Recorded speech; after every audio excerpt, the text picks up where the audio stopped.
Hi, I'm Jean Nolte, editor at Fons & Porter. And I'm Colleen Tauke. I'm the sewing specialist at Fons & Porter. In this tutorial, we will show you how to make the blocks that make up the quilt reflections. To get the pattern for this quilt, go to our website. So this is a quilt that's made totally from 10-inch squares. Mm-hmm. So the first thing you're going to want to do is pair them up so that they have a bit of contrast Some in of the them pairs. don't have a lot of strong contrast, but you can mate them up two that you like together. Right, so divide them all up into pairs, and then we're going to make blocks that are reflective. Mm-hmm. So I have two prints here. You put them right sides together, but these are batiks, so it really doesn't matter. Right. The first thing you're going to do is find the center. This is a 10-inch square, so that's 5 inches. Mm-hmm. Make a dot at the center. Draw a line from there to each outside corner. This is So a little bit different process than we're used to, but it makes a great block when we're done, so hang on. Once you see it, you'll be amazed. So we've got these two squares stacked on top of each other. Now I'm just going to cut on that line. Oops, I have to move it over a little. Put that out of the way.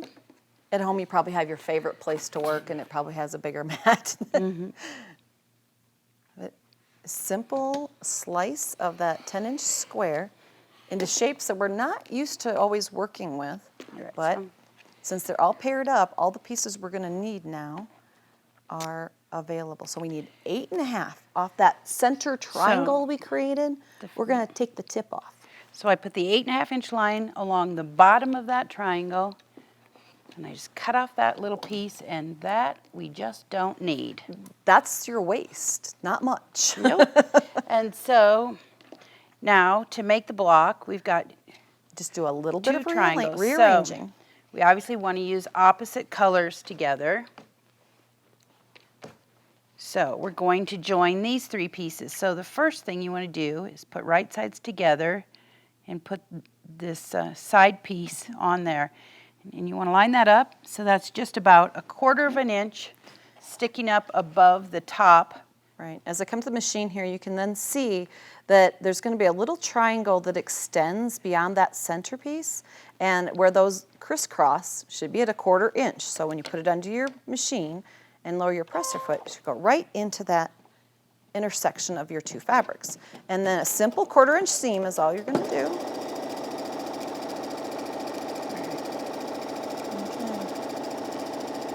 And you're going to do the same thing on the other side. Now, when you get to the end of the seam, you're going to think, why is one piece longer than the other?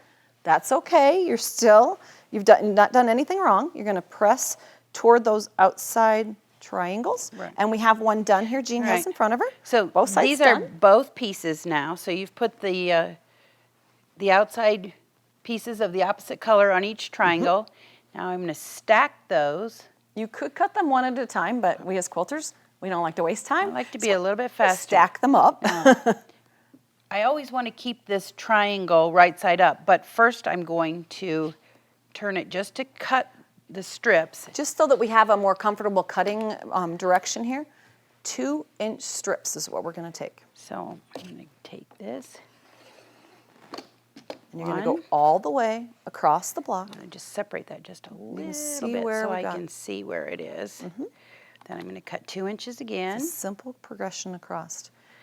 And you'll see when we get to the last strip, again, not very much waste. This is an efficient use of your 10-inch squares. A lot of times we think, well, I don't want to waste any fabric. I hate throwing fabric away. That just seems sinful. No, I love all of it. I want to keep all of it. So all right, then we got to the one last more strip. And this is a little bit wider than 2 inches, so we're going to cut the 4th 2-inch strip here. Remember those little tails that were hanging down? That's your discard. All right. So look, just a little tiny piece. Get rid of that. Yep. So this is when I want to turn my mat back around. It's all about keeping things in order. So that it looks like a triangle still. So now we're just going to start at the bottom and the and last put it on shall the be top. First. Work your way. And the next one. And you're going to start to see that part of that reflection block is starting to appear. There we go. And the last piece. And at that point, it's simple strip piece, simple straight lines. So, there, 1, 2, If you can count 3. to 4, you can get it done. 3, 4. 4. There And we then- go. We got our reflection. Go ahead and then work your way through all of your 10-inch squares. Arrangement is up to you. You might want to kind of spread out the lights and the darks a little bit, but you're going to create a beautiful quilt in the end. Yep, all you do is join blocks into rows and join the rows, and your quilt top is done.